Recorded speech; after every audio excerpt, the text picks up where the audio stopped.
Lo que quedó pendiente, bueno, la clase pasada, ya empezamos a ver un poquito sobre el tema de la relación de Dios y el hombre. Y no sé si se acuerdan al principio que estamos diciendo que en el catecismo viene estructurado de una manera en la que, o sea, todo lo vamos a ver en orden. O sea, realmente si tienes duda de un tema, te puedes ir al índice y decir, ¿qué dice la iglesia sobre el matrimonio? Y te vienen un montón de referencias y ya lo buscas y lo lees. O sea, así es una forma de ver el compendio, ¿no?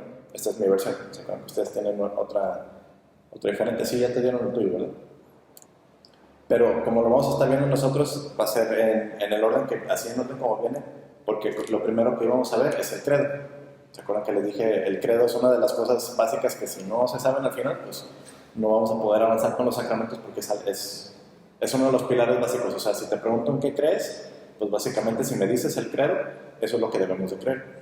Entonces lo primero que vimos era para romper el credo en pedacitos, credo o que es en latín o en español creo, ¿en qué creemos primero?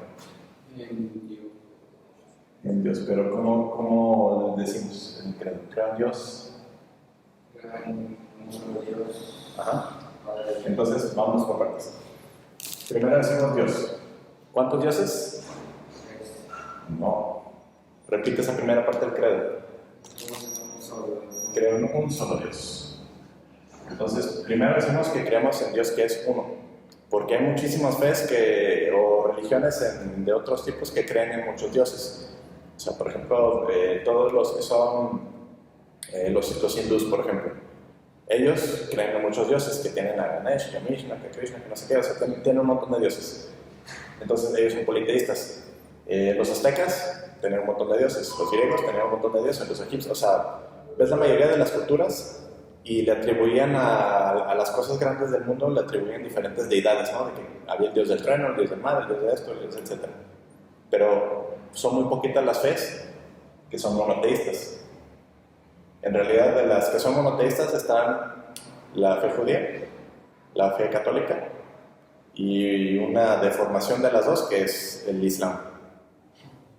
Y digo deformación porque si te pones a estudiarlo, en realidad, pues, de dónde sacó sus ideas, pues agarró pedazos del judaísmo, pedazos del cristianismo y luego hizo su mezcolanza y hizo su propia cosa. Entonces, esto es una cosa especial y por eso lo repetimos en el credo, pero en un solo Dios, no tres dioses. Creemos en un Dios, pero tres personas, y ese es el misterio de la Trinidad. Esa es la parte que como que rompe el coco, pero tenemos que recordar eso. Creemos que en un solo Dios.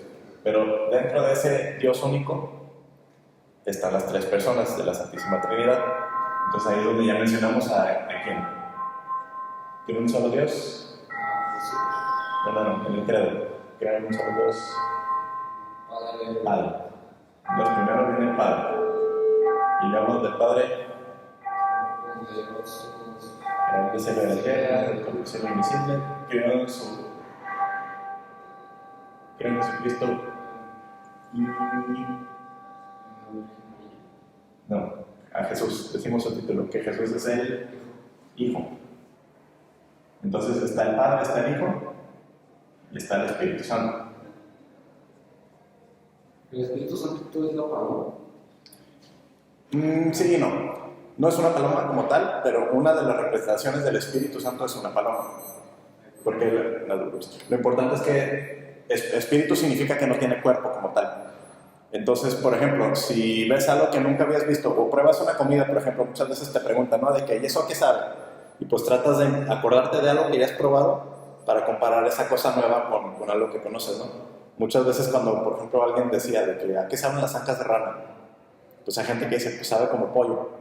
Aunque en realidad tal vez lo pruebas y dices, no sabe a pollo, pero lo más parecido que encuentras, es decir, pues no sabe a carne, no sabe a cerdo, lo más parecido es como el pollo, más o menos. Entonces dices, ¿cómo?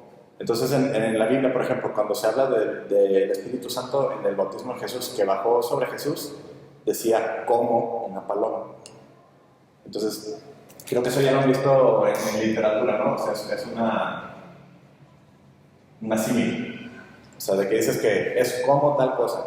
O en poesía, ¿no? Cuando anda uno enamorado de que tus ojos son como hermosas piedras y cosas así, ¿no? O sea, exactamente, es un comparativo. Porque cuando cuando ve Juan el Bautista vio al Espíritu Santo bajar sobre Jesús, pues no era una cosa terrena, no era un animal como tal. Pero lo que más le vino a la mente, dijo, pues, ¿qué es libre? ¿Qué puede volar? Etcétera, etcétera. Pues dijo, pues, ¿qué es puro? Pues pensó en una paloma. Entonces, por eso tenemos una de las imágenes del Espíritu Santo es una paloma. Pero hay otras imágenes del Espíritu Santo, por ejemplo en Pentecostés, que decía que como lenguas de fuego se posaron sobre cada uno de los apóstoles. De hecho, aquí en el templo, no sé si te has fijado, cuando entras a la izquierda, está una imagen de un hombre vestido de verde con una medalla grandota y tiene una flama en la cabeza. Y esa flama es la representación, otra representación del Espíritu Santo. Ese es San Judas Tadeo. Entonces hay muchas formas de representar el Espíritu Santo. Otro es el viento, porque el viento, por ejemplo, lo puedes sentir, pero no lo puedes ver. No sabes para dónde va el viento. Simplemente puedes decir, ahorita está soplando hacia allá o está soplando para allá, pero no lo puedes ver, no lo puedes agarrar, no lo puedes encerrar, ¿no? Entonces esa es otra representación del Espíritu Santo, ¿no? De que va a donde quiere y pues puedes sentir su efecto sin verlo. Y esa es otra cosa que habla el Espíritu Santo. El fuego, por ejemplo, las lenguas de fuego. ¿Por qué una lengua de fuego? Pues literalmente lengua, en el sentido, o sea, porque ya has visto en una vela, ¿no? Que parece como una lengua la forma de una flama. Pero cuando se posa sobre los apóstoles, ¿por qué decimos que es una lengua de fuego? Porque les dio el don de lenguas. Y ese don de lenguas era de que todos los apóstoles podían entender, más bien, la gente que los escuchaba, los podía entender a ellos. Es como si llenas este salón con alguien que es de China, alguien que es americano, alguien que es coreano, alguien que es vietnamita, etcétera, etcétera. Todos hablan diferentes idiomas. Y yo, hablando una sola vez, todos me entienden en su propio idioma. Ese es el don de lenguas. Entonces, por eso se apareció como una lengua de fuego, el Espíritu Santo. Eso no han llegado. No, pues, El otro, llega hasta las 8:30. ¿siempre? Sí. Ok.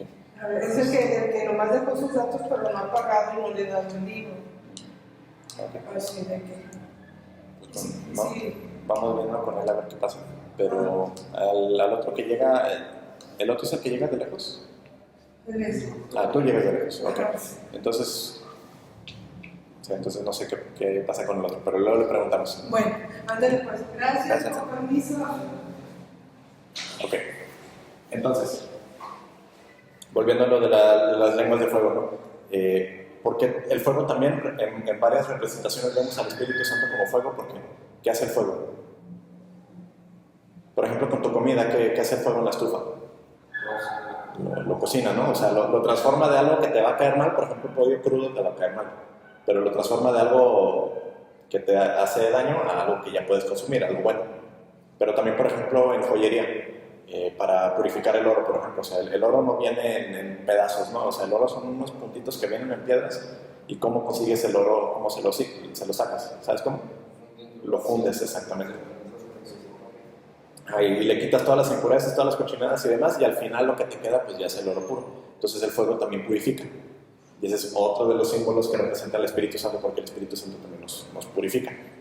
Porque el fuego purifica, o sea, así como todo, ¿no? O sea, el fuego puede ser algo bueno, que purifica, que calienta, que da luz, pero también es algo, por ejemplo, que decimos al principio de la oración, Espíritu Santo, fuente de luz, y ilumínanos. Entonces, todo esto lo menciono nomás para que nos vayamos quitando esa idea de que el Espíritu Santo es una paloma, porque el Espíritu Santo se puede representar de muchísimas formas.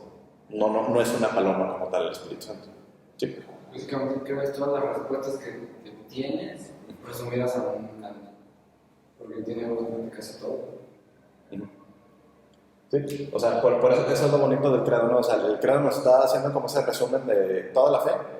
Y cuando hablamos del Espíritu Santo, en ninguna parte del credo decimos una paloma.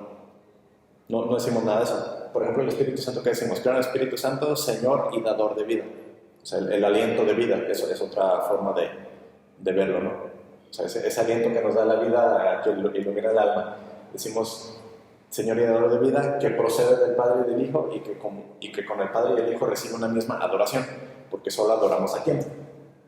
A Dios. Ni a la novia, ni al bebé, ni a nadie más. No adoramos a nadie más que a Dios.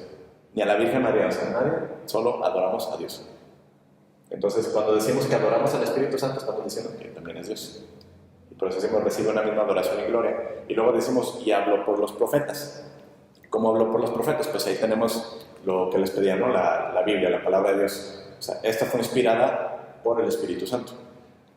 Que eso, si mal no recuerdo, ya lo empecé a cubrir en otra de las pláticas, pero también lo podemos entrar a detalle otra vez con eso. Y dice, habló por los profetas y... ¿qué era el Espíritu Santo?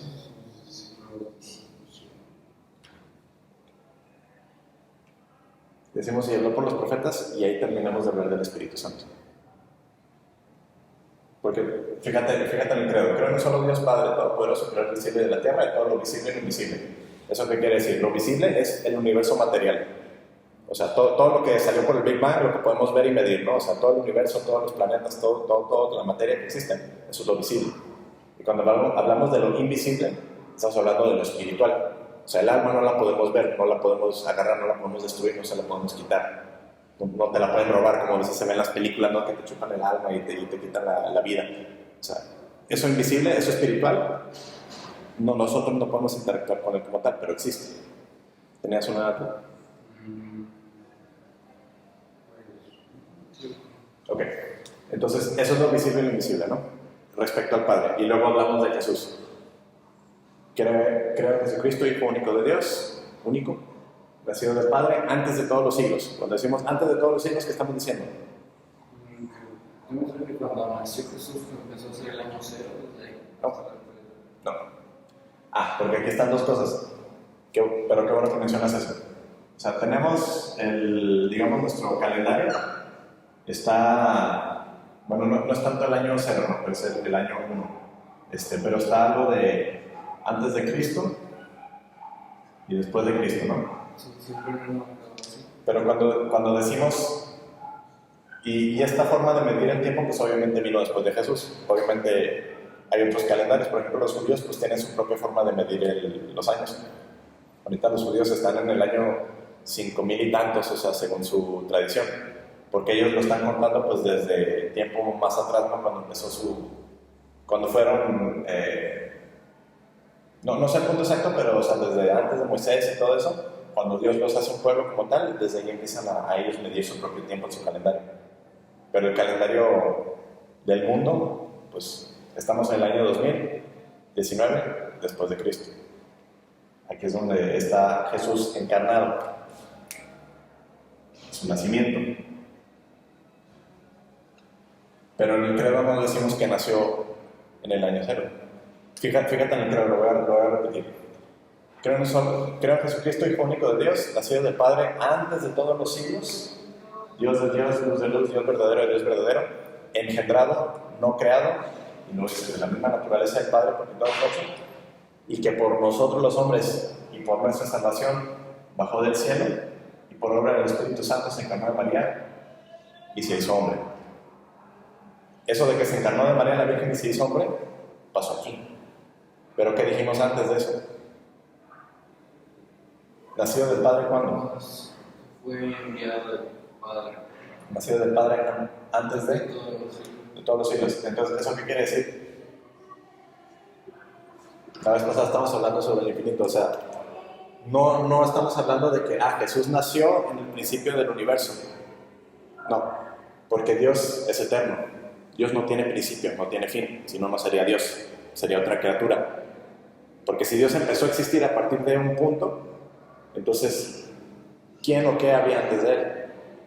Pero el hecho de Dios ser Dios significa que Él está fuera de todo el tiempo, que Él no tiene inicio, que Él no tiene fin, Él no tiene creador. Él es la razón de que todo existe. Entonces, nos estamos metiendo ya en cosas un poquito pesadas, pero cuando estamos hablando del Hijo en ese credo, estamos hablando de un concepto muy grande que es esto, que aquí está el nacimiento de Jesús, cuando celebramos la Navidad según el tiempo, pero Dios está fuera del tiempo, y Jesús como Dios también está fuera del tiempo. Entonces, por eso decimos, nacido del Padre antes de todos los siglos. Y aquí está la parte donde a veces está un poquito difícil entender la Trinidad, pero vamos a hablarlo de una vez. La Santísima Trinidad es una relación. Entonces, ¿cómo entendemos eso de que nacido del Padre antes de todos los siglos, pero no fue creado? O sea, digamos, ya nos metemos en conceptos de filosofía, pero ese nacimiento de Jesús es como una concepción eterna. O sea, no es de que empezó en un momento y paró. Ya estaba simplemente. O sea, desde siempre Jesús ha existido. Simplemente bajó a una forma normal. Sí, o sea, el autor, si quieres pensarlo como en un libro, el autor, el que escribió el libro, entró a su propio libro, entró a su propia obra. Eso es el nacimiento de Jesús. O sea, él hizo la obra, él hizo el libro, pero lo que hizo con nosotros pues fue entrar en ella, ser parte de la obra. Y eso es lo que hizo Jesús cuando nació, cuando se hizo hombre. Entró en un punto específico del tiempo y por eso decimos, falleció cuando en tiempo de Poncio Pilato, o sea, es en un punto específico de la historia. No nomás decimos, sí, hace mucho, porque es muy fácil decir hace mucho y si te pones a estudiar historia, sí, pero ¿cuándo? Poncio Pilato fue el emperador que mandó matar o algo por eso, en tiempos de Poncio Pilato. Le decían, bueno, era como el procurador, entonces él tenía, si lo quieres ver como en el sentido como el presidente de Jalisco, por decir así, ¿no? O sea, no de todo México, pero de una parte, ese era Poncio Pilato, porque encima de él estaba el César. El César era como el líder supremo de todo el imperio romano. Y Poncio Pilato tenía una parte que le tocaba el cuidar. Entonces, Poncio Pilato pues, es el que tuvo culpa de que Jesús fuera crucificado, porque él es el que dio permiso para que los judíos lo crucificaran. Cuando decía en tiempos de Poncio Pilato significa entonces que el tiempo que él gobernaba fue cuando... Ajá, o sea, por eso decimos en tiempo de Poncio Pilato, porque si estudias la historia, Poncio Pilato es un ser real, existió, hasta hay monedas de esos tiempos cuando estaba Poncio Pilato. Entonces estudias la historia, te regresas, ves cuándo existió Poncio Pilato, y entonces te pones a estudiar la historia y dices, ¿y si existió ese tal Jesús? Y la historia dice que sí, porque hay mucha gente que quiere negar que Jesús siquiera existió. Y por eso en el credo mencionamos un punto histórico, para decir, Jesús realmente nació, realmente se hizo hombre y realmente sucedió en un tiempo específico. Entonces, si quieres estudiar historia, vas a ver que Jesús existió, que murió bajo Poncio Pilato, o sea, todo lo que decimos en el credo es verídico, lo puedes estudiar. O sea, si de veras dudas y dices, de veras existió Jesús, pues ahí decimos en el credo que estamos diciendo cuándo. Regrésate, vete y busca y vas a ver que Jesús nació en esos tiempos. Nada más una cosa, el cálculo del año primero, que debió haber sido el año del nacimiento de Jesús, no fue exacto. En realidad, el nacimiento de Jesús, más correctamente, está más o menos alrededor del año menos 3, o sea, el año 3 antes de Cristo. O sea, digamos que le falló el cálculo y Jesús realmente nació aquí, en vez de en el mero año que originalmente habían pensado el que calculó los tiempos. Hacia atrás fueron 3. Ajá, entonces digamos el año 3 antes de Cristo. O sea, que es casi imposible calcular la fecha exacta, por ejemplo, en el 527. Es una fecha que no se puede calcular, simplemente del año 1 hacia adelante está todo tiempo y hacia atrás no se sabe, simplemente es -1, -2, -3 años. Bueno, es antes de Cristo, entonces, por ejemplo, 500 años antes del nacimiento de Jesús, bueno, según ya como está establecido este calendario. Conforme la historia podría ser... Ajá, conforme la historia, vas a ver de que... Fue, por ejemplo, hasta el año 5000 antes de Cristo. O sea, y de ahí comenzó el año 1 después de Cristo y así. Ajá. O sea, digamos ahorita nuestro calendario actual es relativo a este eje, que fue lo que originalmente se había calculado como el nacimiento de Jesús. Nomás que ya después con más estudio nos dimos cuenta de que le falló el cálculo por tantito. Pero no por eso, o sea, como ya está establecido en todo el mundo ese calendario, pues no lo podemos ajustar tantito porque luego todo se va a desajustar. Entonces ya, o sea, ya como quedó, pues así calculamos las cosas, ¿no? Pero más o menos este es el calendario, ¿no? Entonces, en el año 1, porque no hay un año 0, o sea, te va a ser el 3 antes de Cristo, el 2 antes de Cristo, 1 antes de Cristo, y luego el que sigue no puede ser el 0 antes de Cristo o después de Cristo, porque 0 en ese sentido, no tiene sentido, pues. Entonces, más bien lo que hacemos es, está el año 1 antes de Cristo, y luego ya viene, o sea, el que le sigue es el año 1 después de Cristo. O sea, no existe un año 0 en este eje. Simplemente como antes. Ajá, te vas del antes y te vas al después. Entonces, así es como funciona este calendario. Esas cosas raras, pero a fin de cuentas todo esto es para entender que en el credo estamos afirmando de que existe Jesús. Y vamos a hablar rápido de esa relación de Jesús. La Santísima Trinidad. El que existió originalmente está el Padre, pero también cuando hablamos de Jesús, y eso nos lo dice Juan en una de sus cartas, dice Dios es amor. No dice Dios ama, sino Dios es amor. O sea, el amor mismo es Dios. Y para que exista el amor, como lo entendemos nosotros, tienen que haber tres cosas. Tiene que estar el que ama, que obviamente si va a haber una relación de amor, pues alguien tiene que amar a alguien. Y para amar a alguien, pues tiene que existir esa persona que recibe el amor. O sea, el amado. El que ama es el Padre. ¿Y quién crees que es el amado en esta relación? El que recibe ese amor del Padre. El Hijo, exactamente. Y si te fijas, por eso, hasta en el nombre que le damos a las personas de la Trinidad, viene esa relación, ¿no? O sea, el Padre, un buen Padre, ¿qué hace? Ama a su Hijo. Y esa relación que existe entre ellos, esa relación encarnada es el Espíritu Santo. Esta es su relación. Porque sobre todo hoy en día con lo del internet podemos entender de que, imagínate que, por ponerte tú en esta relación, ¿no? De que tú eres el que ama a una muchacha, o sea, la persona amada, la que recibe tu amor, es una muchacha. Pero si no existe relación entre ustedes, o sea, fueron novios 2 años y luego se va a China y tú te quedas aquí. Y allá en China pasan 20 años y pues allá como está la situación en China, está censurado el internet, no tiene acceso, no te puede escribir, no pueden chatear nada, o sea, cero contacto con ella 20 años. ¿Existe una relación entre ustedes? No, ¿verdad? No existe una relación como tal, o sea, te podrías quedar con la idea de que todavía la amas, pero no existe una relación como tal. Porque para que exista una relación, pues se tienen que relacionar, tienen que hablar, tienen que juntarse, tienen que verse. Aunque sea por internet, no, aunque sea por chat, aunque sea por mensajito, pero tiene que existir eso que los liga a ustedes. Entonces lo mismo con el Padre y el Hijo. Esa relación que los une, lo conocemos como el Espíritu Santo. Entonces, esa es una relación de amor. ¿Y esto qué significa? Como el Padre, el que ama, tiene un amado, el Hijo, y existe una relación entre ellos, eso significa de que el amor de Dios es perfecto. O sea, no necesita de nada más.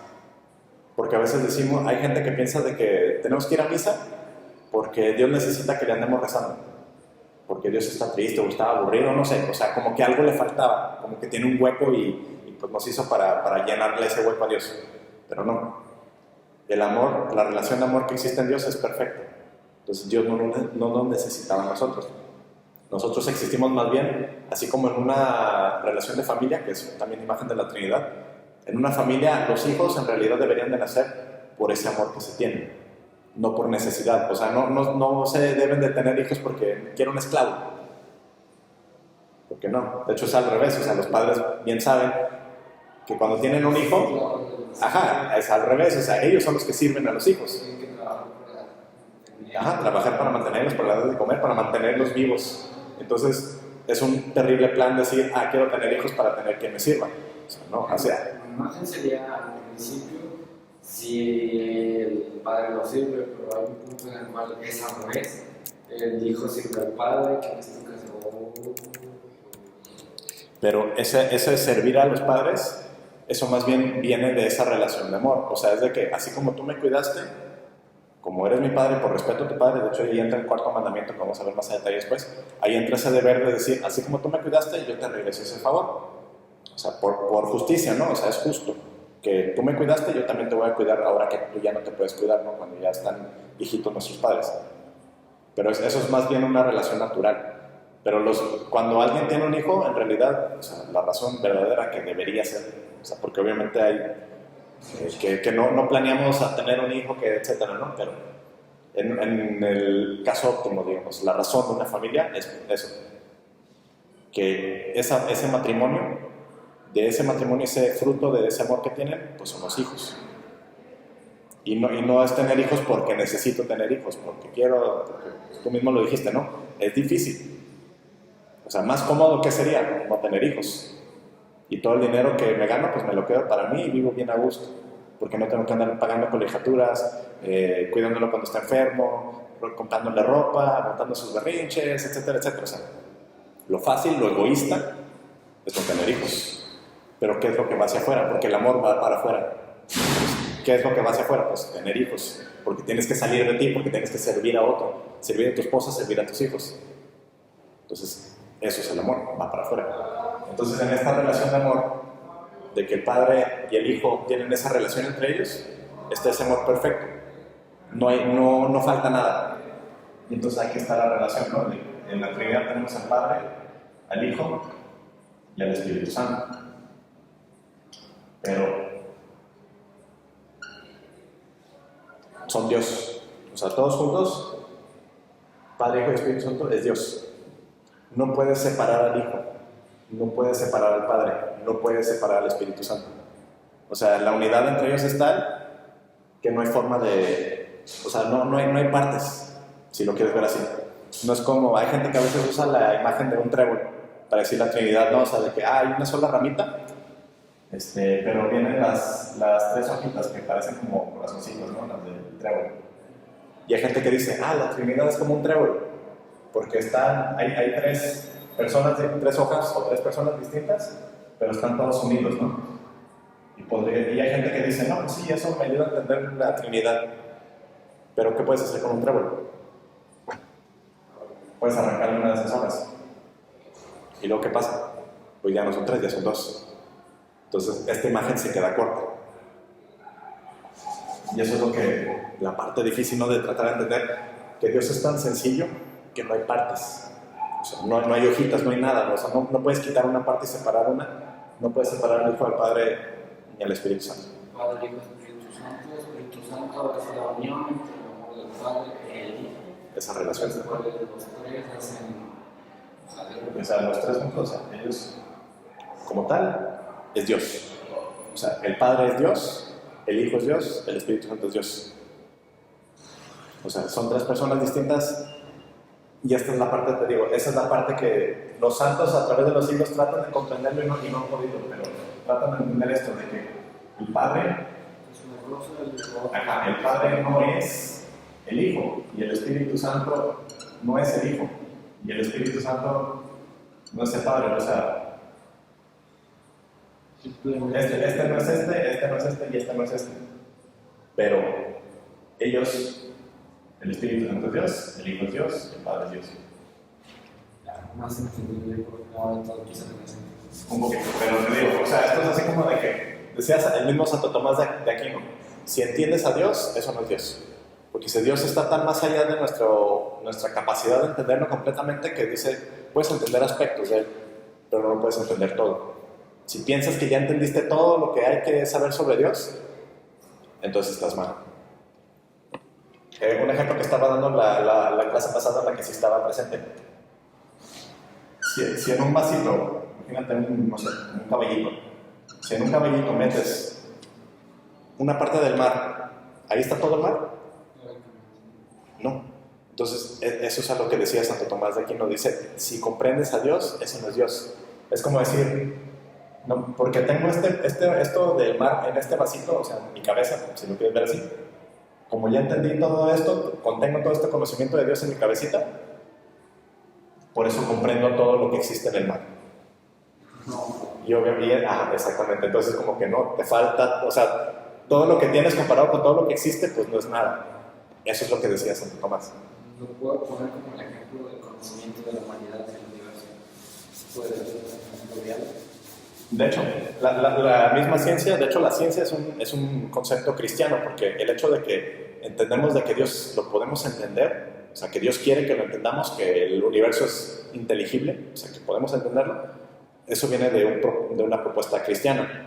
Porque los ateos, ¿qué dicen? Que todo es caos, todo es al azar. O sea, que el universo pudo haber existido o no. De hecho, hay gente quien propone las ideas de multiversos para decir, pues hay como infinidad de números de universos y en algunos fallaron las reglas, porque no sé si sabías.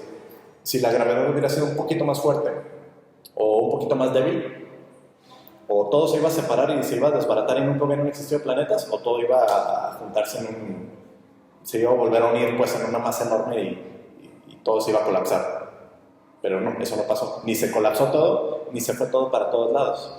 O sea, vemos planetas, vemos soles, vemos galaxias, o sea, vemos, pues existimos. Así de sencillo. Entonces hay un orden para las cosas. Entonces la ciencia nos puede ayudar a entender eso de que por más que entendemos, nos damos cuenta de que menos entendemos. En los tiempos de Einstein, ¿qué pasó? Empezamos a entender la relatividad y un montón de cosas y dijimos, ok, ya estamos entendiendo el universo. Empezamos a entender un poquito más y ahora nos damos cuenta que existen unas leyes que no hacen caso a la física. O sea, la mecánica cuántica es como de que el universo a grandes rasgos están estas reglas, pero cuando te vas a lo muy, muy chiquito, esas reglas dejan de tener sentido y ahora necesitamos otras reglas para esa parte del universo. Pero lo que les iba a hablar de hoy, estamos hablando del credo. O sea, estamos desmenuzando el credo porque eso es como algo básico que les decía. Se tiene que saber el credo de leyes y se tiene que confirmar. Se tienen que saber los 10 mandamientos y se tienen que confirmar, porque también si se van a confesar, ¿de qué se van a confesar si no saben qué son ofensas contra Dios? Y lo otro, pues sus oraciones, que a veces suena tonto, pero sí nos ha tocado mucha gente que ni persignar sabe. O sea, porque tienen años que nunca les enseñan o que no lo hacen o no sé. Pero bueno, esto es de lo que les quería hablar porque es algo que estamos hablando en el credo hablamos del Padre, hablamos del Hijo y hablamos del Espíritu Santo. Entonces ya empezamos a hablar de nuestra relación del Padre. De hecho, eso también tal vez te sirve. Si ves esta cosa que está encima de mi laptop, estoy grabando las clases cuando las doy. Entonces también las subo y si quieres ver lo que te perdiste, pues ahí está grabado para que te pongas al corriente. Entonces vamos a hablar del querigma. Y el querigma pues viene del latín, de querix, de heraldo. Por ejemplo, si conocen mitología griega, el heraldo de los griegos pues era Mercurio. Era el dios ese que tiene los zapatitos alados, que era como el mensajero, el que corría rápido, ¿no? El veloz, porque era el mensajero, porque antes hacían a pie las cosas, pues era el que daba los mensajes entre los dioses, o de los dioses a los hombres, etc. Y pues de esa palabra de heraldo, nosotros tenemos esta palabra que en la iglesia le decimos el querigma, que lo decimos como el anuncio, porque los heraldos anunciaban, daban noticias. ¿Y nuestro anuncio cuál es? Pues es el evangelio, es la buena nueva, es la noticia de que Dios nos vino a salvar. Y vemos esa primera parte del ¿cómo se llama? Del querigma. Lo vamos a partir así en 5 partecitas sencillas. Primero es que Dios te ama. Y eso es algo que muchas veces lo hemos escuchado, o alguien nos lo ha contado, o hay gente que inclusive nunca ha escuchado eso, pero Dios te ama. Y eso no nomás es porque suena bonito, sino es un hecho, por eso existes. Porque, ¿te acuerdas que estamos hablando hace rato de eso, no? La relación de amor que existe en Dios, pues de ese amor que sobreabunda, y pues tú ya conoces esa relación, de ese amor nacen los hijos. O sea, no tienes hijos por necesidad, porque eso sería una relación enferma. O sea, tienes a tus hijos pues por ese amor que existe entre ustedes, entre tu pareja, entre marido y mujer, pues nacen los hijos de esa relación. Entonces, también con Dios, ¿por qué existimos? Porque Dios tiene tanto amor que lo quiso compartir. Y entonces ahí existimos nosotros, porque hay personas que sienten, es que Dios no me ama. Pero ese es un hecho. Dios nos ama y por eso existimos, por eso estamos vivos ahorita, por eso estamos escuchando estas palabras ahorita. Dios nos ama. Pero el problema es que muchas veces no sentimos ese amor de Dios. O sea, hay mucha gente que le podría decir, Dios te ama, pero dicen, pero yo no siento ese amor. Pero el amor no nomás se trata de una sensación, porque el amor también viene de la voluntad. O sea, porque, por ejemplo, entre parejas, una relación no puede ser a fuerzas, porque la otra persona entonces te va a resentir, o sea, te va a odiar. O sea, el amor tiene que ser libre para que realmente sea amor. Y el problema es que a veces porque no tenemos esa relación de amor con Dios, no es porque Dios no nos quiera a nosotros, sino es al revés, porque nosotros le damos la espalda a Dios. Dios siempre, si lo quieren ver así, Dios es como una lluvia. O sea, Dios constantemente está derramando lluvia sobre nosotros y a esa lluvia le decimos gracias. Y gracias, de ahí viene la palabra de dar gracias, ¿no? Porque las gracias son regalos. Es algo que recibimos gratis. Pero muchas veces, ¿qué hacemos nosotros? Está lloviendo las gracias de Dios sobre nosotros, pero nosotros levantamos un paraguas, hasta que ya está terminando, ya nos estamos guardando, ya que está terminando la lluvia de la temporada de lluvias, pero nosotros levantamos un paraguas que se llama ¿qué? Pecado. Y entonces ya no nos caen esas gracias, ya no sentimos esa conexión. ¿Por qué decimos de que es que yo no siento el amor de Dios? Pues porque ya tenemos tanto pecado en nuestra alma que nos estamos escudando de esas gracias que Dios siempre está derramando sobre todos. De hecho, en la Biblia viene un versículo que dice así, ¿no? De que Dios derrama su lluvia sobre los buenos y los malos. El sol brilla sobre buenos y malos. O sea, Dios no hace excepciones de que, tú eres malo, no te voy a dar nada. Dios siempre está dando esas gracias. El problema es que nosotros no las recibimos, nos tapamos de ellas. Pero inclusive el que tiene pecado, porque a veces dicen, oye, pero esa persona es muy mala, ¿por qué le va bien? Porque inclusive, y ustedes aquí en Guadalajara lo conocen muy bien, no nomás porque tengas un paraguas significa que eres inmune a mojarte. Porque ¿qué pasa? Pues a veces salpica el agua, ¿no? O sea, cae y salpica. Entonces lo mismo pasa con nosotros, aunque nos estamos tratando de tapar lo más que podamos de esas gracias de Dios, pues de todas formas nos estamos mojando los pies, si quieren verlo así, ¿no? O sea, todavía recibimos algo de gracias de Dios. Pero no basta esas gotitas. O sea, porque Dios nos está llamando a que básicamente nos empapemos de Él, si lo quieren ver así. ¿Cómo nos vamos a salvar de este pecado? Porque por nuestras fuerzas no lo podemos hacer. Es como los que caen en drogas duras. O sea, alguien que cae en drogas, por su pura fuerza de voluntad, no va a poder. ¿Cuántas personas nos dicen, voy a dejar el cigarro? Y lo dejan tantito y vuelven a estar en él. Y ya te dicen, no, pues cada año lo dejo una semana, 2 semanas, un mes, o lo que sea, y otra vez vuelvo. O a tomar, o a otro vicio, el que sea. Porque nosotros solitos no podemos, pero Dios sí. Y ahí está la buena noticia, ahí está el querigma. La buena noticia, ¿cuál es? Que Jesús es el que viene a liberarnos de esos pecados, para que ahora sí ya nos caigan todas esas gracias. Jesús es el que nos libera de nuestros pecados, pero ¿cómo lo hizo? Con su muerte en la cruz. O sea, murió por nosotros, tomó nuestro lugar. Por nuestros pecados, la pena que justamente merecemos todos, por ofender a un Dios infinitamente bueno, es la muerte. Pero para que no tuviéramos que morir nosotros, Él murió en nuestro lugar. Resumiendo, Dios nos ama. No siempre sentimos ese amor, ¿por qué? Por el pecado. Ese paraguas que levantamos a la gracia de Dios. Pero Jesús viene a liberarnos de ese pecado, a quitarnos esas cadenas que muchas veces nos ponemos nosotros mismos. Y Él nos libera del pecado a través de su muerte. Pero no nomás basta que Él nos libere. Porque si alguien te da una cura para dejar de tomar y otra vez te quieres volver a hacer vicio, pues está en tu libertad volver a caer. O sea, no nomás porque alguien te sacó de algo, ya no va a pasar. Y entonces es donde Jesús nos pide que Él sea el Señor de nuestra vida. Y esta es la parte que hoy en día nos choca mucho, si quieren verlo así, ¿no? Porque hoy en día de lo que más se habla es de libertad, de ser libre, de ser tú mismo, de tú ser feliz, de yo, el egoísmo. Pero lo que muchas veces olvidamos es de que, sobre todo en la vida espiritual, todos vamos a tener algún dueño, algún amo, alguna persona que es como que nuestro guía, ¿no? O sea, de que el ídolo, si lo quieren ver así, ¿no? O sea, de que, yo sigo fulanito, él es mi ejemplo de vida, yo quiero ser como él, etcétera, etcétera. Todos estamos hechos para ser así, o sea, de tener como un ejemplo. Cuando somos chiquitos, ¿quién es ese guía, esa persona que decimos, yo quiero ser como esa persona? Si tenemos esa dicha, suele ser nuestro padre. O los dos, ¿no? El padre y la madre, o sea, de que quiero ser bueno como mi mamá, quiero ser bueno como mi papá. O inclusive los que no tienen a sus guías, el abuelito, por ejemplo, si es el que te crió. O sea, muchas veces, casi siempre encontramos a alguien en quien fijarnos de que yo quiero ser como esa persona. O sea, todos, de una u otra manera tenemos esos guías. Entonces Jesús, ¿qué es lo que nos pide? Que Él sea ese guía. Porque dice Jesús, de sus propios labios, lo vemos en los evangelios, dice, yo soy el camino, la verdad y la vida. El camino, la verdad y la vida. No dice soy un camino entre muchos. Dice soy el camino. Y el único camino que nos lleva hacia ¿dónde? Hacia la salvación, hacia el cielo, si quieren ver así, ¿no? O sea, solo hay un camino. Y todo lo demás, pues te vas a perder. Todo lo demás te vas para otro lado. Entonces Jesús pide ser el dueño. Porque ¿qué pasa si Jesús no es nuestro dueño? Si Él no es nuestra guía recta. Pues nos vamos a perder y vamos a encontrarnos a otro guía. Alguien que tal vez suene muy cómoda sus palabras, que suenan muy buenas, de que ¿sabes qué? Lo de Él se me hace a gusto, o lo de Él me gusta, o lo de Él se me hace fácil, o lo que sea, ¿no? ¿Cuántas personas no hay que...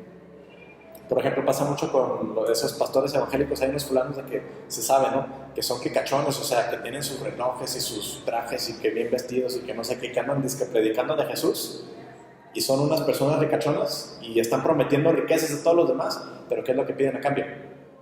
Dame tu dinero y vas a ver que Dios te va a dar, ¿no? O sea, de que tú dame y vas a ver que Dios va a ser bueno contigo. Pero esos son charlatanes, porque te están prometiendo cosas terrenas, no te están prometiendo la eternidad. Te están prometiendo, ahorita tú vas a ser exitoso, ahorita tú vas a hacer esto y lo otro. Jesús nunca prometió éxito para nosotros aquí en la tierra, nunca prometió riquezas para nosotros aquí en la tierra. De hecho, muchas veces dijo lo contrario. Dijo, más fácil va a ser que un camello. ¿Sí conocen las agujas? Las que se cosen. Aquí exagerando, ¿no? Pero dice Jesús, más fácil va a ser que un camello, o sea, un animalote, que un camello pase por el ojo de una aguja a que un rico se salve. ¿Por qué? Y lo dijo porque justo antes de eso había llegado con él un joven rico. Y el joven rico le decía, ¿qué tengo que hacer para salvarme? Y le dice los mandamientos. Y por eso les decía, vamos a ver los mandamientos a detalles. Ya conocen la imagen de las 2 tablas, ¿no? Que tenía Moisés, que tenía 2 tablas con los mandamientos escritos. Pero lo que muchas veces no sabemos es de que esas 2 tablas no eran del 1 al 5 y del 6 al 10. Eran del 1 al 3 y del 4 al 7. ¿Por qué? Porque la primera tabla era la tabla para Dios, los mandamientos que tienen que ver con Dios. Y la segunda tabla son los mandamientos que tienen que ver con los hombres. Y cuando Jesús le dice al joven, cumple los mandamientos, solo le dice los mandamientos de la segunda tabla, la que tiene que ver con las personas. Y le dice, honra a tu madre y a tu padre, no robes, no mientas, etcétera, etcétera. O sea, las cosas que tienen que ver con las personas. Le dice todos esos mandamientos y el joven le dice, todos esos los cumplo desde que soy jovencito. O sea, como diciendo, pues soy una muy buena persona. Pero faltó la otra tabla. ¿Y la otra tabla con qué empieza? Amarás a Dios sobre todas las cosas. Y le dice Jesús al joven rico, le dice, entonces solo te falta una cosa para que seas perfecto, o sea, para que seas santo. Dice, ve y vende todas tus cosas, dásela a los pobres y ven y sígueme. O sea, le estaba pidiendo algo sencillo, no se trataba tanto del dinero como tal, ¿no? De que el dinero es malo, sino le estaba diciendo, yo no soy el Señor en tu vida, Dios no es el Señor en tu vida, sino hay algo que amas más que a Dios. Primer mandamiento. Le dijo, deshazte de tus cosas como muestra de que de veras amas a Dios más que a tus cosas. Y ven y sígueme. ¿Y saben qué pasó con ese joven?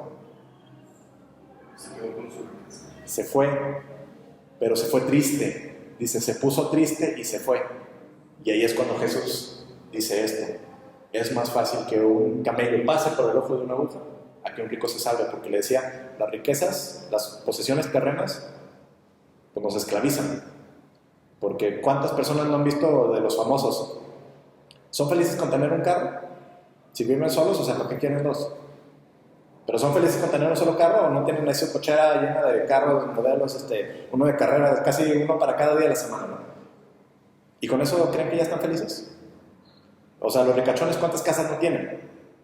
Y luego las mansiones que tienen, o sea, unos casonones para 1 o 2 personas, si es que acaso tienen paraje en ese tiempo. Pues unas cosas exageradas. ¿Y son felices con eso? No. Porque lo material no te va a llenar ese hueco que tienes en el corazón que solo Dios puede llenar. Y por eso Jesús quiere ser el Señor de nuestra vida. Porque piensan en un pez. ¿Un pez dónde es feliz? ¿En el agua o en la tierra? En el agua, porque ese es su elemento. Entonces nosotros también, nuestro elemento ¿qué es? Estar en Dios. Y cuando estamos fuera de Dios es cuando estamos desesperados, cuando estamos frustrados, cuando tenemos miedo, cuando andamos de que ya no sé qué voy a hacer con mi vida, porque no estamos en Dios. Y entonces perdemos la paz y tratamos de llevarlo con riquezas, con poder, con el... ¿Cómo se llama? Con el querer ser visto bien por las personas, con los placeres, con todas estas cosas, tratamos de llenar ese hueco, nunca nos va a bastar. Entonces Jesús, aparte de decir, yo quiero ser el Señor de su vida, nos hace una promesa. Y eso va a ustedes con ese sacramento que buscan recibir, con la confirmación, que es la promesa del Espíritu Santo. Pero el Espíritu Santo ya lo recibieron todos los que fueron bautizados, o sea, ustedes ya fueron bautizados, ya tienen el Espíritu Santo. ¿Y el Espíritu Santo es para qué? Para guiarnos, para iluminarnos. Una de las imágenes del Espíritu Santo, decimos, es el fuego. Y antes cuando nada más pues no teníamos electricidad, pues ¿cómo veíamos en la noche? Pues a luz de vela, con fuego. Entonces el Espíritu Santo es el que nos va a guiar hacia la verdad. Pero tenemos que estar en ese estado de gracia. Es como decir, es muy diferente que te pongas audífonos con la música todo lo que da, a que te los quites y puedas escuchar. Entonces, el Espíritu Santo a cada rato nos está tratando de mover, pero el problema es de que si no estamos en ese estado de gracia, de que ya nos confesamos y ya no tenemos ningún pecado grande en nuestra alma, pues va a ser muy difícil que escuchemos porque nos estamos tapando nosotros mismos los oídos. Y así como los audífonos, quítatelos. ¿Y qué tenemos que hacer? Pues vamos a confesarnos para quitarnos esos pecados graves y que el Espíritu Santo sea el que nos vaya guiando. En el bautismo ya tenemos ese don, ya tenemos al Espíritu Santo. Pero ¿qué va a pasar en la confirmación? La confirmación les va a dar el Espíritu Santo con más fuerzas. Si lo quieren ver como los niños, un niño primero que tiene que aprender de matemáticas, lo más básico. Sumar y restar, es lo primero que tiene que aprender. Y luego dividir y multiplicar. Y luego después ya puede empezar a hacer cosas más complicadas, ¿no? Que fracciones y que etcétera, etcétera. O sea, ya con cálculos y todo eso, pero eso viene después. Lo mismo nosotros en lo espiritual. Tenemos que empezar con lo chiquito para luego podernos ir a lo más grande. Y eso es lo que están buscando ahorita con ese sacramento recibir, el Espíritu Santo con más fuerza. Y todo esto al final es ¿para qué? Para que podamos ser una comunidad en el sentido de que pues la iglesia somos todos. San Pablo lo repite con la símil del cuerpo, o sea que compara a la iglesia con el cuerpo de Cristo. Cristo es la cabeza, pero todos nosotros conformamos el cuerpo, como células. O sea, hay células que son para las uñas, hay células que son para los pelos, hay células que son para la sangre, etcétera, etcétera, etcétera. O sea, todos son diferentes. Porque a veces pensamos que los santos es ser igualitos, todos iguales, ¿no? Que todos tenemos que ser de X o Y forma, y eso es como que hasta aburrido lo vemos, ¿no? Pero si estudian la vida de los santos van a darse cuenta que los santos son súper diferentes todos. Porque cada uno, cuando se vuelve santo, cuando de veras se acerca a Dios, se expresa como Dios lo hizo ser. Entonces, como un ser individual, como un ser único. No hay dos santos que sean idénticos. Y lo mismo nosotros, estamos todos llamados a ser santos para llegar al cielo. El que no es santo no va a entrar al cielo. Entonces todos estamos llamados para hacer ese cuerpo de Cristo, tener esa santidad, pero no lo podemos hacer solos. Y pues por eso, por ejemplo, nos congregamos en la iglesia como una comunidad. No va cada quien a misa solito, sin nadie. O sea, aunque no conozcas a nadie, pero estamos todos juntos, reunidos en torno a ¿quién? A Jesús, en la Eucaristía. O sea, lo central en la iglesia, ¿qué es? Es el altar. Por eso está hasta adelante, porque hacia allá estamos viendo todos. No nos estamos viendo unos a otros. Estamos ahí para ir a Dios. Por eso el mandamiento de ir los domingos, ¿no? ¿Por qué? Primero, por justicia, pues es justo alabar a Dios. Pero lo otro es que también pues, tenemos que enderezarnos. Así como un carro necesita mantenimiento, nuestra alma necesita mantenimiento, pero también como nuestro cuerpo necesita comida, nuestra alma necesita ese alimento espiritual. Y ese alimento espiritual es también un alimento literal, la Eucaristía. Dice Jesús, capítulo 6 de Juan, el que no come mi carne, no bebe mi sangre, no tiene vida en él. Por eso venimos a misa, por él. No porque sea fuerzas, no porque me dicen, no porque se siente bonito, no porque me gustan los cantos, no porque el padre es chistoso, todo eso no importa. Podría ser el padre más aburrido, no haber coro, pura gente que te cae gorda, hacer frío, lo que sea, no importa, porque al fin estás ahí por Dios. Entonces, ese es el querigma, ese es el anuncio, de recordar que Jesús es el Señor, o debe ser el Señor de nuestra vida, porque si no, alguien va a ser el amo. Entonces, bueno, ya para no hacérselas largo, pues hay que recordar eso, ¿no? De que está ese anuncio, esa buena noticia, pero también como lo decimos en el credo, recordamos que Jesús se encarnó, se hizo hombre, y lo decimos en el credo, en tiempos de Poncio Pilato. O sea, si quieres estudiar la historia, ¿cuándo existió Poncio Pilato? Existió Jesús, y vas a ver que en esa época, ¿qué pasó? Pues existió Poncio Pilato, mandó crucificar a un hombre, y ¿quién era ese hombre? Pues Jesús. Y pues obviamente fue un sucesor famoso, entonces hay que recordar eso. Y nada más unos últimos puntos sobre Jesús, porque eso es importante, porque luego la gente se confunde. ¿Jesús sabía que era Dios? Sí. Jesús nunca dudó de que no. Hay gente que dice que Jesús tuvo como una crisis existencial de que ¿quién soy? ¿Qué va a hacer con mi vida? ¿Qué no sé qué? No es cierto. Jesús sabía que era Dios, y de hecho, de lo poquito que sabemos de Jesús cuando era niño, están los evangelios. Por ejemplo, en el capítulo 2 de Lucas, en el versículo 48 y 49.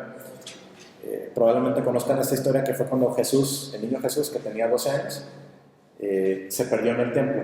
Se perdió entre comillas, más bien sus papás son los que los perdieron. No se dieron cuenta que Jesús se quedó en el templo. Porque era como ahorita que va a ser lo del 12 de octubre, ¿no? Que todos van a la Basílica de la Virgen de Zapopan. Hagan de cuenta que pues todos hicieron la peregrinación, y cuando se regresaron Jesús se quedó. No se perdió, se quedó. ¿Y por qué no José y María no se dieron cuenta? Porque antes las caravanas las separaban por seguridad, no, por seguridad de las mujeres, pues las mujeres iban en una caravana de mujeres y los hombres en una caravana de hombres. O sea, como si quieren verlo como camiones, ¿no? Camión de mujer, camión de hombre. Entonces, cuando María no está con Jesús, ¿qué va a pensar? A estar con José. ¿Y José qué iba a pensar? A estar con su mamá, porque todavía era niño. Pero ¿qué era lo que pasó? Un día de viaje, y se encuentran y se dan cuenta de que ni el uno ni el otro tenía a Jesús. ¿No? ¿Dónde está? Pues ahí entra el miedo, ¿no? De perder a tu hijo y pues otro día de regreso de viaje. Entonces, primer día se van, segundo día llegan, y hasta el tercer día encuentran a Jesús, que estaba en el templo, hablando con todos los que estaban ahí, haciéndoles preguntas, contestándole cosas con mucha sabiduría. Pues ahí decían, pues este niño de 12 años, ¿de dónde saca tanto? Y cuando por fin se encuentran María y José con él, pues viene ese, no tanto reclamo, sino más bien pues ese corazón pesado de María que le dice, pues, te estuvimos buscando, ¿por qué nos hiciste esto, no? ¿Por qué nos sacaste ese susto? Básicamente. Y dice en el versículo 48, perdón, que estaba Jesús con los niños y dice, al verlo se quedaron asombrados y su madre le dijo, hijo, ¿por qué nos has hecho esto? Tu padre y yo te hemos buscado angustiados. Y él les contestó, ¿por qué me buscaban? ¿No sabían que yo debo ocuparme de los asuntos de mi padre? Y le estaba hablando San José. O sea, humanamente, ¿quién era su padre? Su padre adoptivo, San José. Pero les dice a los dos, ¿no sabían que tenían que estar yo en las cosas de mi padre? Y obviamente, entendieron de que no estaba hablando de San José, porque si no hubiera estado con él, ¿no? ¿De quién estaba hablando? De Dios Padre. O sea, Jesús, 12 años, ya sabía quién era su padre. Sabía que era Dios, no era San José. Entonces, esto nomás para aclarar, Jesús nunca dejó de ser Dios. Cuando se encarnó fue 100% hombre y 100% Dios. Y hay gente que dice, ¿cómo que puede ser 100% una cosa y 100% otra? Pues solo Dios puede. Pero era verdadero Dios y verdadero hombre. Sabía quién era, nunca tuvo crisis, nunca entró a dudar de que, ay, no sé quién soy, tengo que descubrirme, y etcétera, como nosotros lo hacemos, porque Él estaba en armonía. Nosotros no tenemos muchas veces esa armonía, ¿por qué? Por el pecado, pero Él estaba obviamente en ese estado de gracia. Él y el Padre son uno, porque eso también es otra cosa. Hay gente que dice, no, Jesús nunca dijo que Él era Dios. O sea, nunca dice explícitamente, textualmente, yo soy Dios. Nunca lo dice.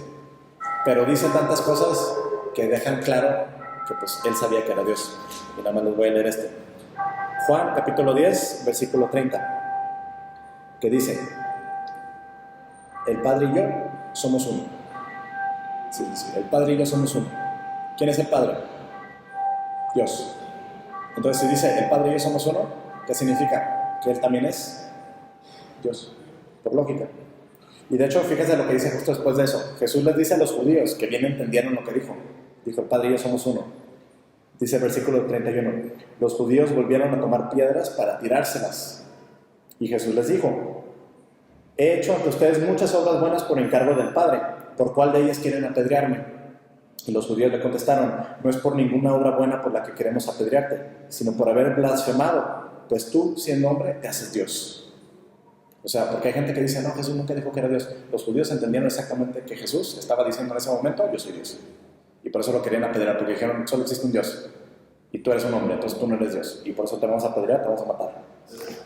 Digo, para no hacerse más larga, pero pues hay que entender esto, ¿no? Y eso es lo que vamos a ir aprendiendo durante el resto de este curso, es ir conociendo a la persona de Jesús. Porque si el primer mandamiento es amar a Dios sobre todas las cosas, tenemos que conocerlo. Si no lo conocemos, no lo podemos amar. Lo mismo en una relación, ¿no? O sea, a una esposa, ¿la vas a amar? O antes, cuando es tu novia, ¿cómo la vas a amar? Pues conociéndola. No es a fuerzas de que, pues es bonita y pues órale, vamos a amarnos. No. El amor va creciendo entre más se conocen. Lo mismo con las amistades. Más amas a tus amigos, entre más los conoces, no entre menos los conoces.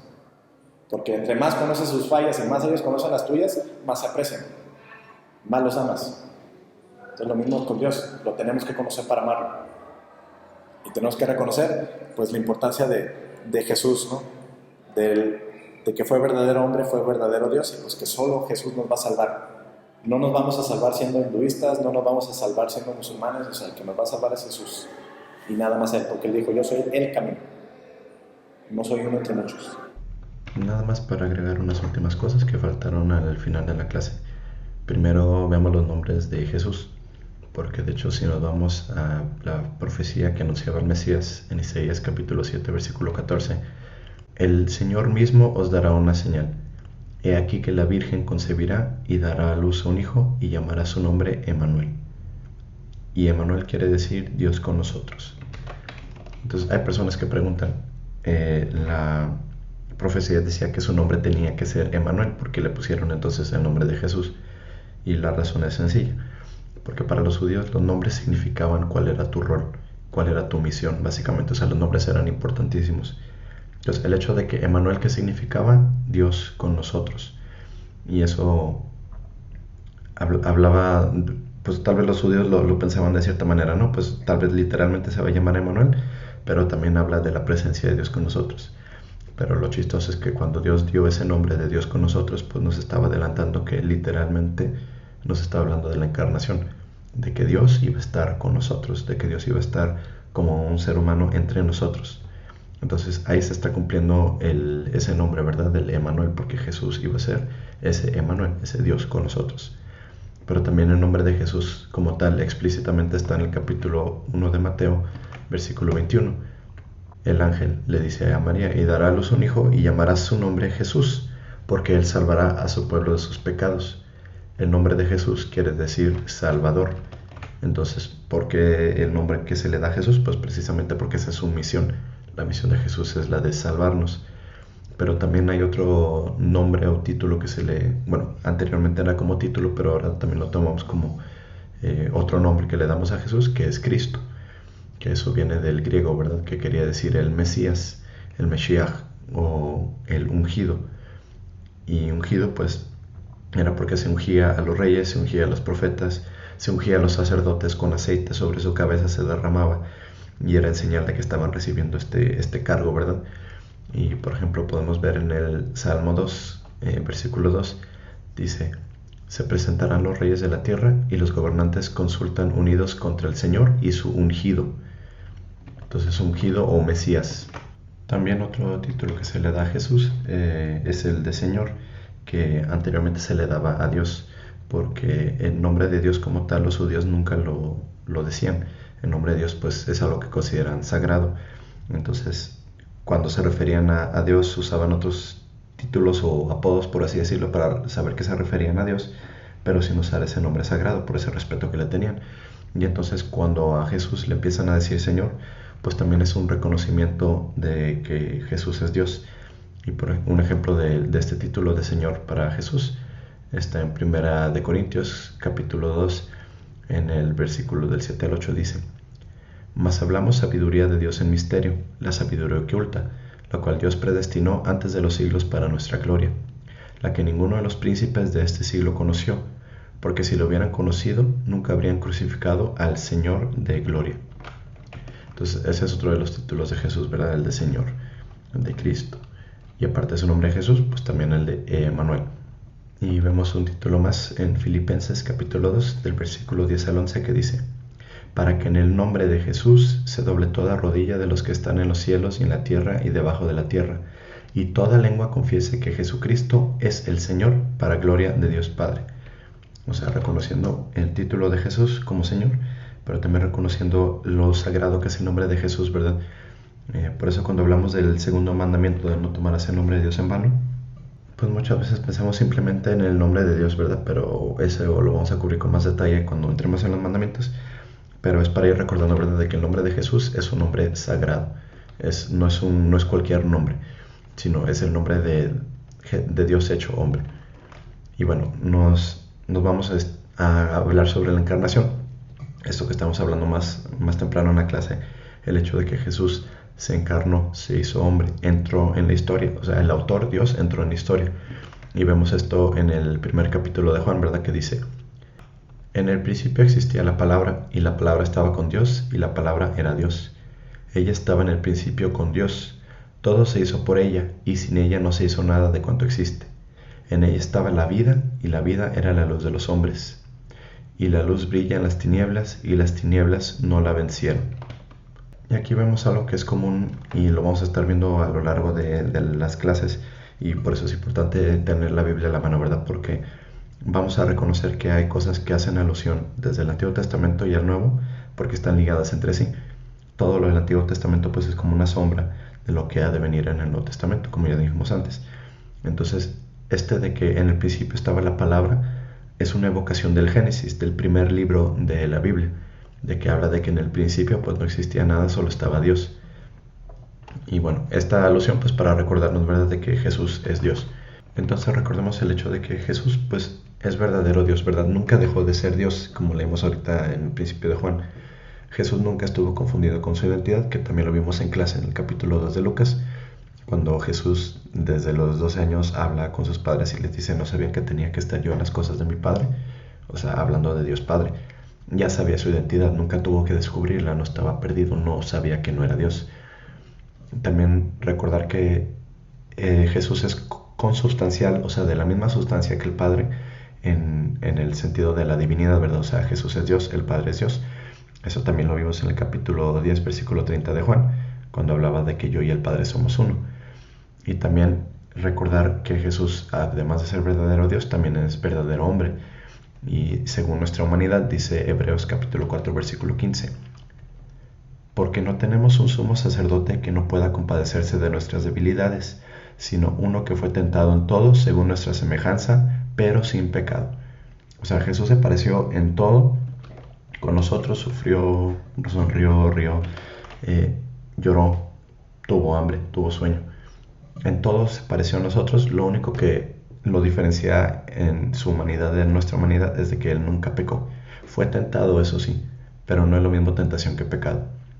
Entonces, en Jesús vemos que es una persona divina. Jesús es una persona divina. No es en cuanto a persona, pues solo está su divinidad, pero tiene dos naturalezas, su naturaleza divina y su naturaleza humana. Y esta unión le llamamos la unión hipostática, que es esa unión de las dos naturalezas, de la divina y de la humana. Y recordando que Jesús es verdadero hombre, pues el hecho de que tuvo un cuerpo humano se hizo visible. Por eso tenemos imágenes de Él, porque hay mucha gente que dice: no deberíamos de tener imágenes de nada. Pero el hecho de que Dios se encarnó, pues teniendo esa presencia física, pues obviamente si alguien lo vio, pues pudo haber hecho un dibujo de Él, pudo haber hecho una escultura de Él, si hubieran existido cámaras, ¿verdad? Si hubieran podido tomar fotos de Él, porque Jesús se encarnó. Entonces, en la fe católica, que tenemos tantas imágenes, tantos cuadros, tantas estatuas, tantas cosas, para recordarnos de estas realidades, pues Jesús puso el ejemplo, ¿verdad? O sea, el hecho de que se hizo encarnado nos dijo: la materia no es mala, o sea, le dio un rostro. Jesús le dijo a uno de sus apóstoles, a Tomás, le dijo: el que me ve a mí, ve al Padre. Entonces, no en un sentido estricto, ¿verdad?, de físicamente, pero sino también hablando de que viéndolo a Él, viendo sus acciones, viendo cómo actúa, viendo cómo es, cómo se porta, así conoceremos al Padre. Entonces, también recordando que Jesús, como verdadero hombre, Jesús aprendió mediante la experiencia. Como ya dijimos antes, Él nunca estuvo confundido respecto al hecho de que Él era Dios, pero humanamente, pues así como un bebé, ¿verdad?, fue aprendiendo el lenguaje, fue aprendiendo cosas físicas, ¿verdad?, de cómo usar tus manos, cómo moverte, cómo caminar, cómo correr. Entonces, sí fue aprendiendo mediante la experiencia. Pero también Él tenía conocimiento que pues no era un conocimiento humano, ¿verdad? Porque Él conocía los pensamientos secretos. Y un ejemplo de esto lo vemos en el capítulo 2 de Marcos. Cuando Jesús sana a un paralítico, ve al paralítico y le dijo: hijo, tus pecados quedan perdonados. Y estaban sentados allí algunos maestros de la ley que pensaban: ¿por qué habla este así? Está blasfemando. ¿Quién puede perdonar pecados sino solo Dios? En ese mismo instante supo Jesús en su espíritu que esto era lo que estaban pensando. ¿Por qué razonan así?, les dijo. ¿Qué es más fácil decirle al paralítico: tus pecados son perdonados? ¿O decirle: levántate, toma tu camilla y anda? Pues para que sepan que el Hijo del Hombre tiene autoridad en la tierra para perdonar pecados, se dirigió entonces al paralítico: a ti te digo, levántate, toma tu camilla y vete a tu casa. Él se levantó, tomó su camilla enseguida y salió caminando a la vista de todos. Ellos se quedaron asombrados y comenzaron a alabar a Dios. Jamás habíamos visto cosa igual, decían. Entonces estamos viendo de que Jesús podía conocer los pensamientos de las personas, que es algo que solo Dios puede hacer. De hecho, es una duda que de repente sale, ¿no? Que hay personas que dicen: oye, los ¿Los demonios pueden conocer lo que estoy pensando? No, no tienen acceso a eso.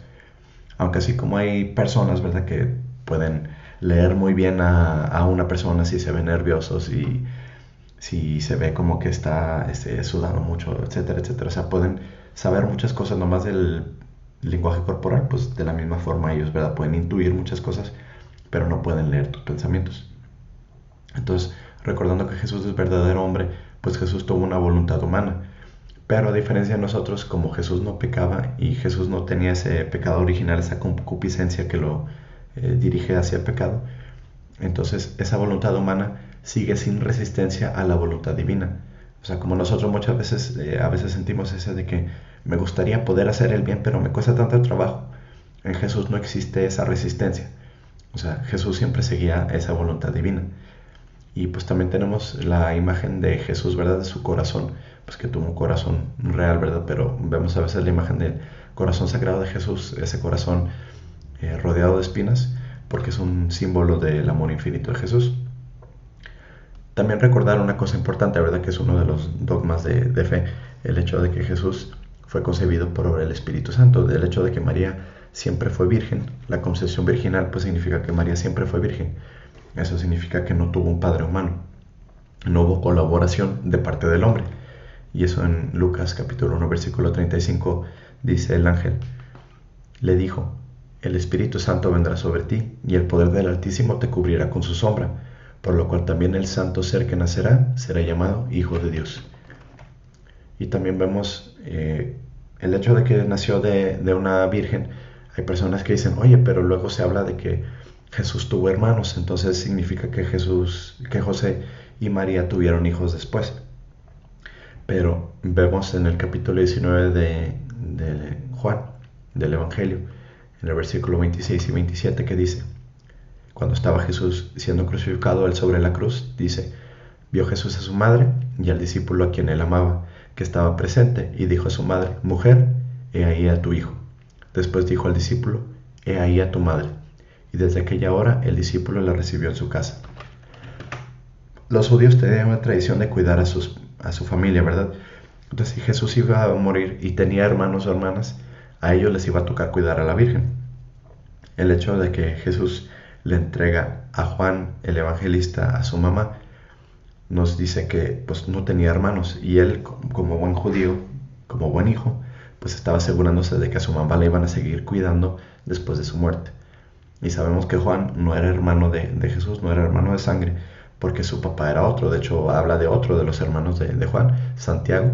Ellos eran hermanos, pero no eran hermanos de sangre de Jesús.